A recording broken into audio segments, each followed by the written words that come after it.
Too Long Didn't Read. Brought to you by the Alan Turing Institute, the National Institute for Data Science and AI. Welcome to Too Long Didn't Read, AI news, developments and research delivered directly to your ear holes from the experts, and me. I'm Jonah, a content producer here at the Turing, and... I'm Smera, a researcher in data justice and global ethical futures. Smera, in Season 1, you were the resident expert, brilliantly answering questions on everything AI, from the ethics of AI labour to history of the chip wars, and even briefly stopping to advise Santa on a potential AI workflow. But you have been given, I'm going to say, a promotion. You're my co-presenter now. Yeah. Yes, that's right. We have a slightly new format this season. This time, you and I will be discussing the AI news, but we'll also be seeking various expert voices from a wide range of AI and data science disciplines, ultimately to create an even more comprehensive podcast. Exciting stuff. On this episode of TLDR, we will be talking about misinformation, not a rising star in an academic beauty pageant, but a very serious threat for democracy. We'll also see if the age of dynamic, real-time robotics is actually upon us and what it means for your job. And we look beyond the headlines when talking about generative AI and sets. That's funky music on the guitar.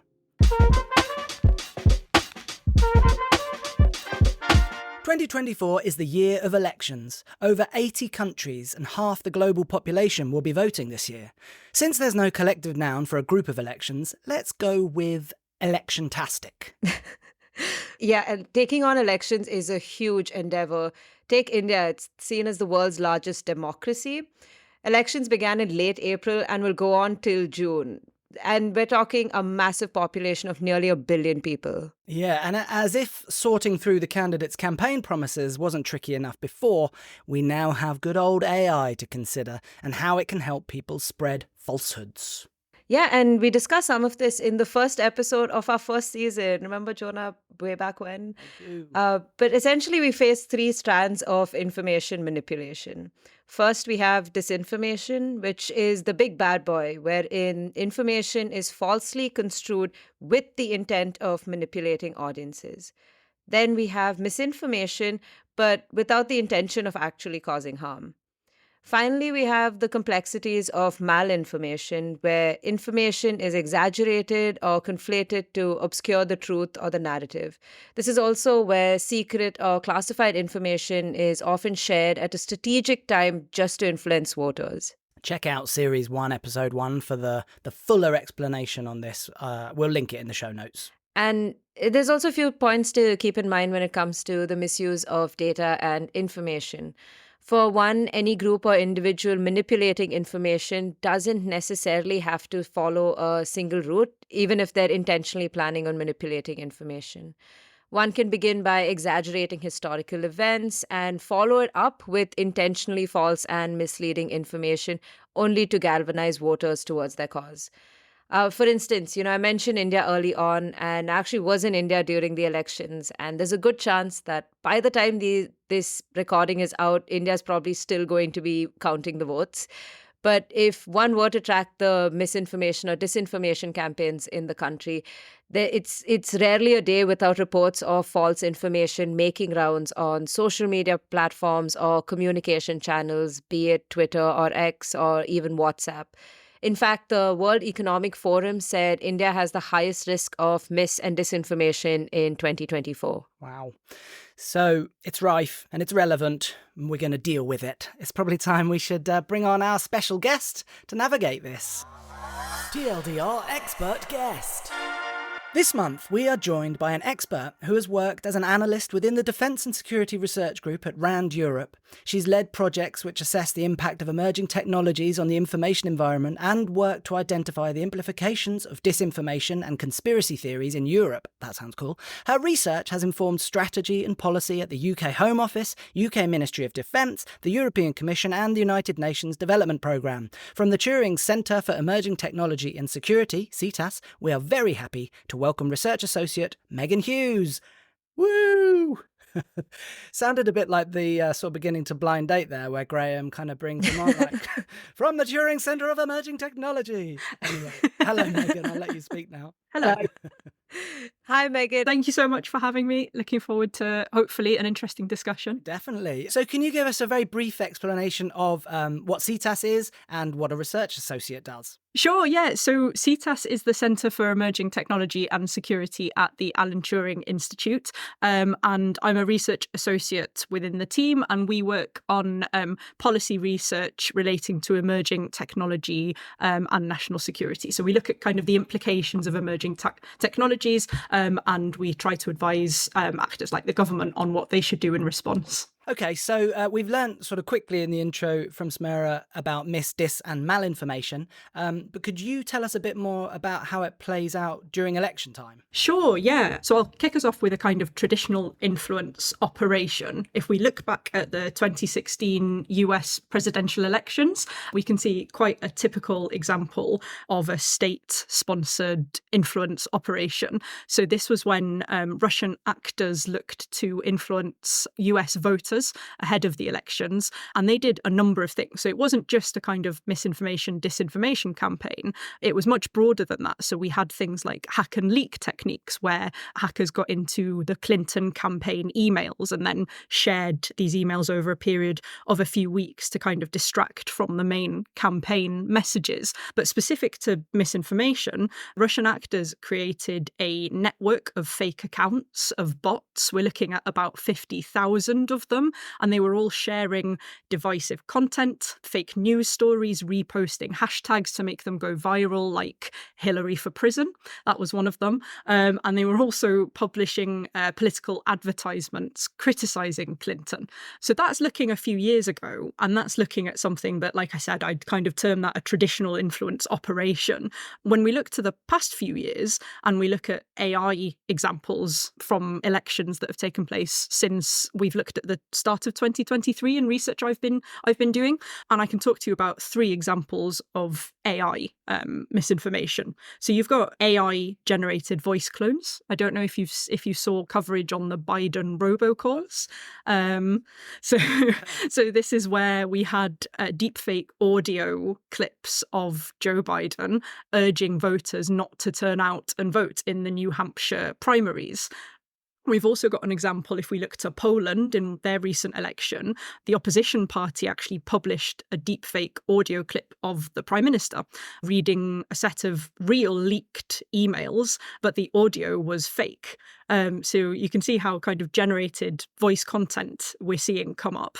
General AI generated content as well. Over in the US, there are reports of whole news sites that have been generated by AI, sharing completely fake news stories. So that's more text-based content that's quite easily shareable. And lastly, coming closer to home, looking at the London mayoral elections, we saw AI-powered bots that were, again, sort of similar to the tactics in the Russian operation, circulating hashtags. So the hashtag London voter fraud was circulated quite a lot ahead of the elections. So those are some examples of techniques and tactics that we've seen being employed. Right. And is there any evidence of them having the desired effect?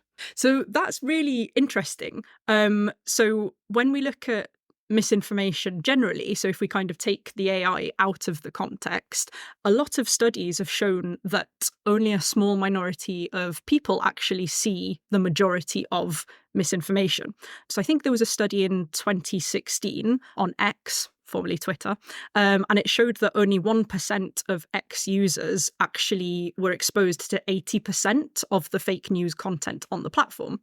And if you're exposed to misinformation, it doesn't necessarily mean you'll be persuaded by it. So fake news, we know, is more likely to enhance existing views. It's not as likely to radically change your behaviour, so not as likely to kind of influence voting intentions.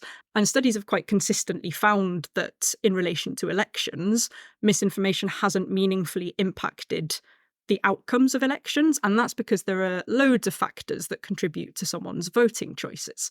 What we can look at is what's new with AI. So looking forward to kind of upcoming elections, well, AI might make a difference in the amount of disinformation and misinformation that might be disseminated. So it might help actors reach more people. It also might help to personalize misinformation. So this is called micro-targeting, and it's a concept where personalized campaigns are aimed towards individuals or groups. And it has been shown to be quite effective. I think something that's quite relevant is the platforms on which people are finding their news. So we know that young people between 16 to 24, the majority of them find their news online. So I think it's 80% find their news online, and most of that is through social media. Not to kind of, scare anyone, because it's perfectly easy to see BBC News on social media. It doesn't mean that people are just getting all of their news from fake sites. But what's important is traditional social media sites use graph models where they show you content based on the content that your social network is sharing and liking and engaging with. When we look at TikTok, which is obviously going to be a big player when it comes to sharing information before elections, TikTok doesn't use that model so much. So TikTok actually shows you information that comes from outside your social network. It actually uses algorithmic recommendations to bring in new content. So if we look at kind of what's new with AI in terms of being able to personalize disinformation or misinformation, in being able to reach more audiences, could we see more effective use of misinformation on platforms like TikTok? Maybe, but that's not to kind of sow worries. So would you say TikTok's the answer to echo chambers then? We're breaking what, what things were before? I wouldn't recommend spending all your time looking for information on TikTok. I think maybe it's the answer to echo chambers, but I know that groups like Meta are exploring changing their kind of using the graph models, the social graph models. So who knows? But I think you're definitely right that echo chambers exist on traditional social media sites. And we know that people are likely to kind of share things that they agree with people that agree with them, right? So surely voters are used to being sold something when it comes to electoral promises and manifestos. That's all the basis of electoral campaigning. But doesn't that mean we've always been vigilant towards such, trends in our communication? Sure. In the interest of talking about a really, timely hot topic, can I suggest we go back to ancient Rome? Yeah, just down the road. Yeah, of course. Just down the road, finding the really relevant facts here. But there is an anecdote, there's a point. So if we go back to the Roman Republic, it's facing civil war. Octavian, who is Caesar's adopted son, wants to really get the public on side so he can win against Mark Antony, one of Caesar's most trusted advisors. So what does he do? He spreads a bunch of rumours that Mark Antony is a drunk, and because he's having an affair with Cleopatra, he doesn't have any of the traditional Roman values that would make a good leader. I hope you see the point now. I'm trying to point out that this is a very, very early example of misinformation, disinformation even, campaign. So we can trace this back thousands of years. Misinformation is definitely not a new problem. It's something that, as you say, we've been dealing with for a while. When we look at the impact of new technologies like AI, there are some differences. So, I mentioned being able to disseminate misinformation more easily and to more people. But there's also a concept called the liar's dividend. I'm not sure if you've come across this. No. So this concept was coined by a couple of US law professors, and the concept is that people can now claim that true information is false, and you can avoid accountability by relying on public skepticism and the belief that the information environment is completely inundated with false information. So that's something that, we might expect to see. We've seen an example of it actually in relation to elections in Tamil Nadu in India. A clip came out of a minister accusing his own party members of illegally finding finance, so of fraud basically. And he came out and said, no, I dismiss that. That's not true. I never said that. But a later analysis of the clip by technical experts found that it was quite likely that the clip was authentic. So that's one example we've seen. We've not seen lots of examples of this, but it's definitely something that, there's potential there for it to happen. Yeah, so as that begins to happen, people's trust in truth will sort of bit by bit break down. It's funny, isn't it? Exactly. Like you think of kind of this as a sort of highbrow topic, but it's basically just playground tactics, isn't it? Completely. With all of this, how do we authenticate real information? I know you said there are a couple of experts, but if there's so much of this going around, are there any ways we can, try and ascertain the truth, at least for an audience that might not have that much time? So is there maybe someone out there doing this work for them? I think there are a few things. So there's things that platforms can do, and there's things that we can do. And I think the first piece of advice I'd give is to maintain a healthy level of skepticism. It's important not to believe all the hype and not to worry too much, because just as you mentioned, Jonah, if we get kind of really confused about the state of the information environment and we think, the waters are completely muddy, we can't find true information anywhere, that's not going to help anyone. And it creates a kind of sense of public anxiety that might actually undermine things like real election results. In terms of kind of practical things that people can do and platforms can do as well, we've seen that pre-bunking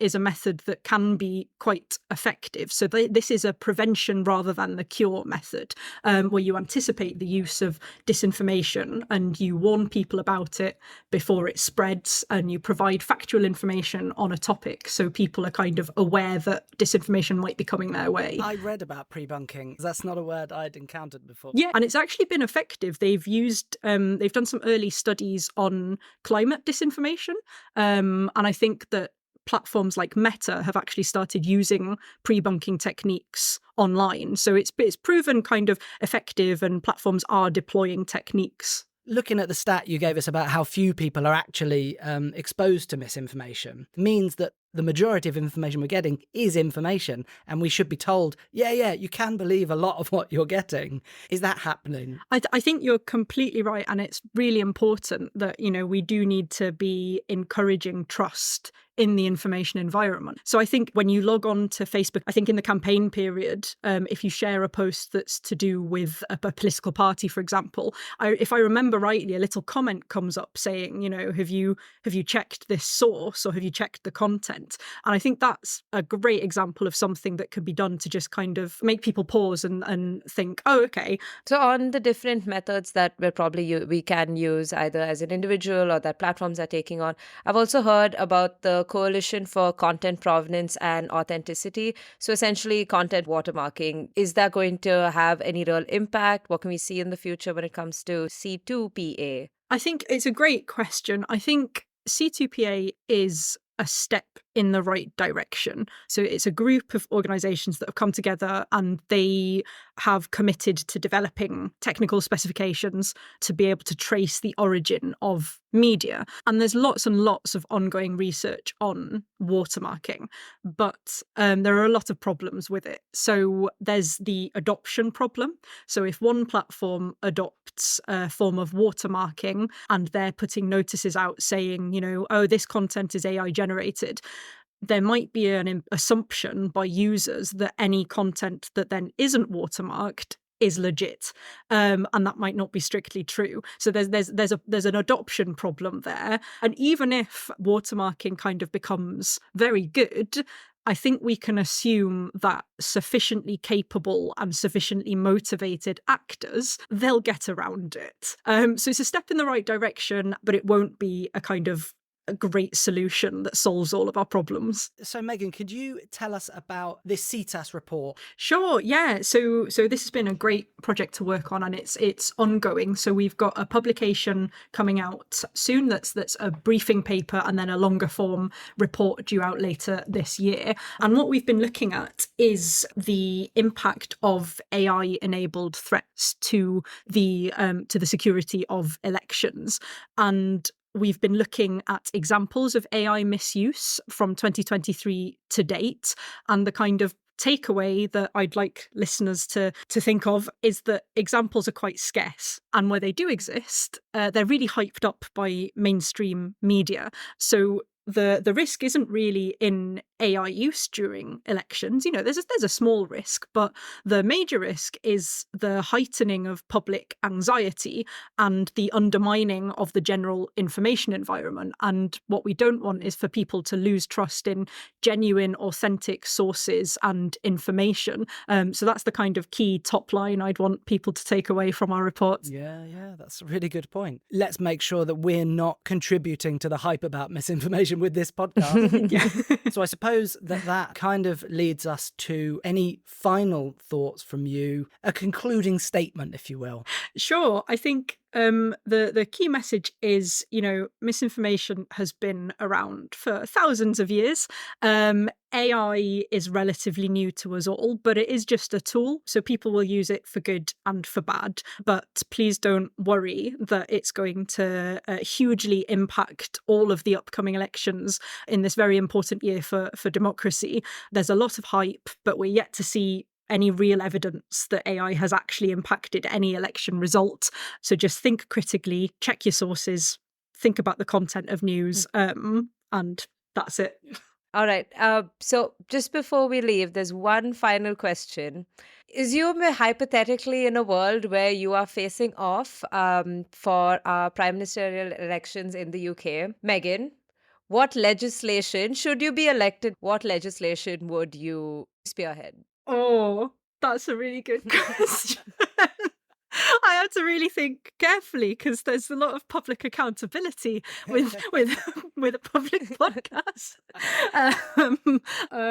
I think that the Online Safety Act has made some good steps, but I think I would like to see stronger legislation surrounding pornographic deepfakes, because we've spoken about AI in the context of election security, but 95% of online deepfakes are pornographic material, often of women.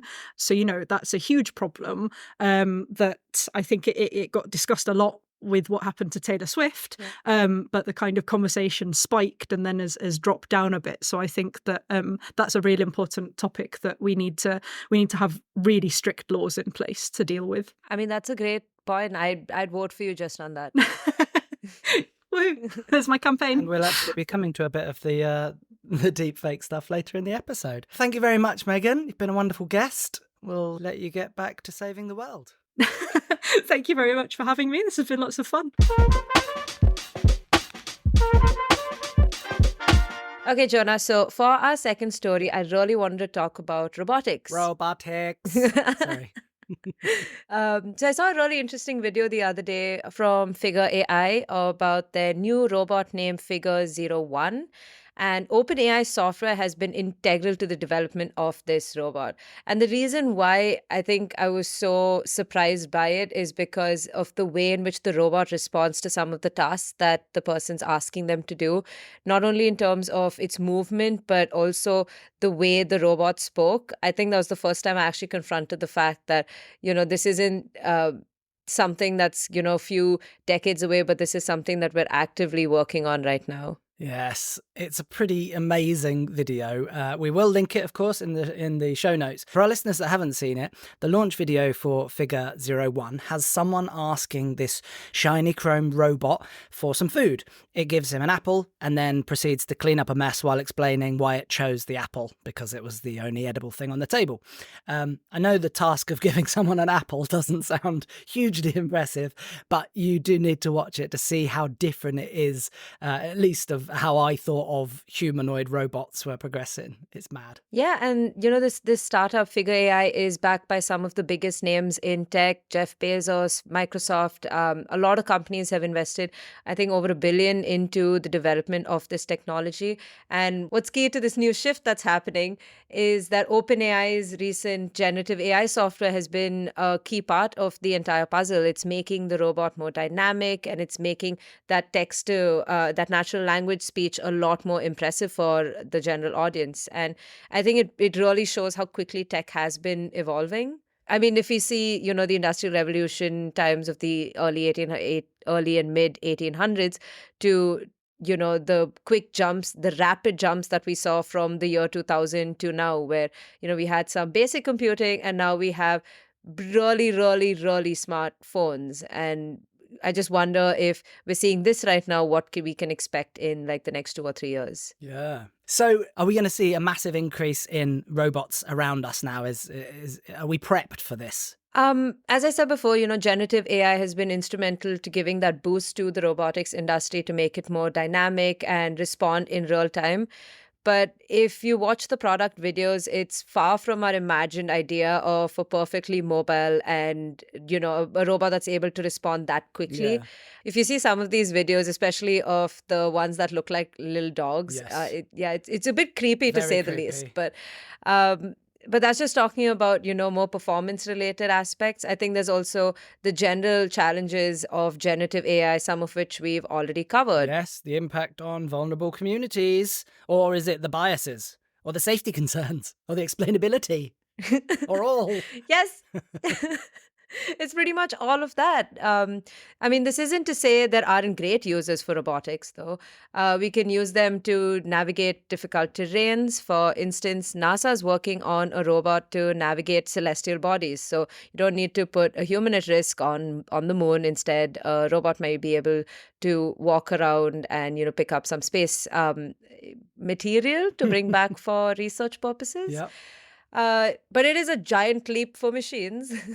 Very good. Jokes aside, there are studies showing that there is success with AI and robotics in healthcare, for mobility access, and so on. Interestingly, we can also integrate them into the larger Internet of Things network infrastructure. And this might bring us one step closer to what we envision: smart homes and smart cities, where all our devices are interconnected and they're perpetually consuming our data about our every movement, our every decision. You know what I'm going with this. You say it like it's a bad thing, but I feel like I'm still so naive to how this data collection really impacts me. It's too easy to accept the TNCs we're bombarded with.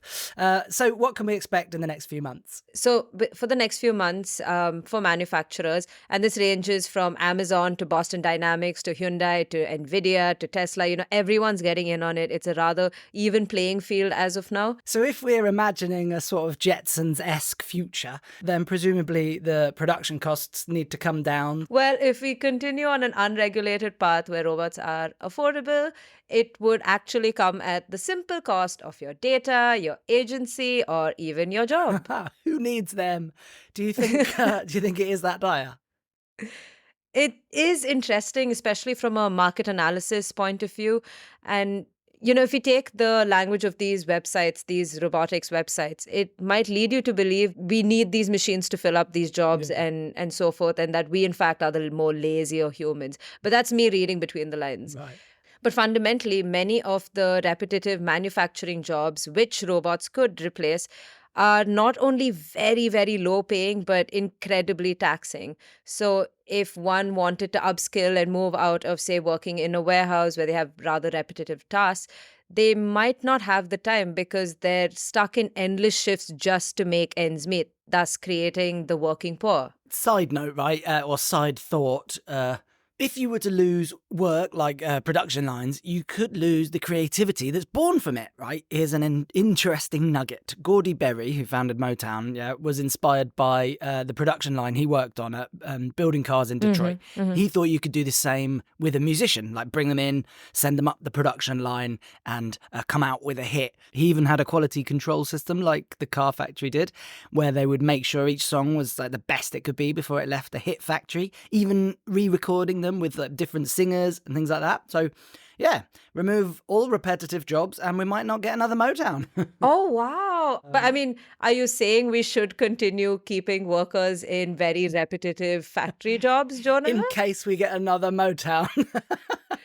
Easy for me to say, yeah. Although I must say, I used to be a very unskilled builder's labourer, and that is easily the time that I've been most prolific in making music and art and feeling really creative. Not quite to Motown standard, but In all seriousness, there needs to be a lot more analysis and review of what's going to happen to the state of our markets and, what economic models will look like with greater automation. We have a lot of fundamental assumptions about labor costs, about knowledge, about information and so forth, but it really needs to get a proper deep dive as we see greater and greater automation.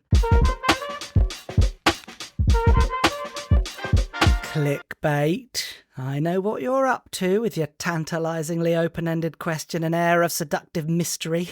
I thought I was kind of impervious to it until this month, when I found myself paragraph deep into an article titled OpenAI is exploring how to responsibly generate AI porn. Let me guess, they're not actually exploring how to generate porn at all? Basically, you're right, yes. So what happened was, this month, OpenAI released draft guidelines for how the tech inside ChatGPT should behave. And with regards to not safe for work content, it says, basically, we don't do that. However, the article that I read that was in Wired and also The Guardian focuses on this note lifted from the document, and I quote, "We're exploring whether we can responsibly provide the ability to generate NSFW content in age-appropriate contexts through the API and ChatGPT. We look forward to better understanding user and societal expectations of model behaviour in this area." So you can kind of see where the article got excited. Yes, I can see where they got it from, but they were also told by an OpenAI spokesperson that we do not have any intention for our models to generate AI porn. So this segment is kind of at risk of becoming clickbaity itself, clickbait of a clickbait. But it does raise some important questions, I think, about the future of generative AI and where we need to be more careful. The platforms want users to have maximum control, but also don't want them to be able to violate laws or other people's rights. I think we touched upon it last series, where we looked at deepfakes being used for generative porn. And since then, there have been the very, very public deepfakes of Taylor Swift. Yes, yeah, as Megan touched on earlier in the episode. And we'll obviously link the episode where Smera and Jessie talk about that from last series as well in the show notes. So a month or so ago, the UK government created a new offence that makes it illegal to make sexually explicit deepfakes of over 18s without consent. And OpenAI are very clear that they do not want to enable users to create deepfakes, but it is happening on some platforms. I read an unpleasant article about the rapid rise in the number of schools reporting of children using AI to create indecent images of other children in their school, which is very sad. I know, but I mean, that we're talking about something within schools. In April, we saw the first of what will hopefully be a larger crackdown of sex offenders using AI. Mm-hmm. A 48-year-old man from the UK was prosecuted and banned from using AI tools after creating more than 1,000 indecent images of children. Yeah.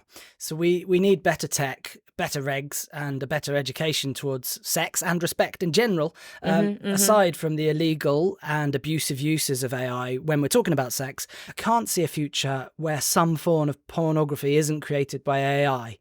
I imagine it's often the fringe communities that the tech isn't specifically made for who improvise to make what they want and end up discovering some new use case that no one thought of. Surely it's going to play a part somewhere in the future of AI. I would actually be more worried about AI-driven porn. There is no transparency on the data used to train some of the generative AI models. And we also have the problem of poor explainability, if we can even say there's any form of explainability.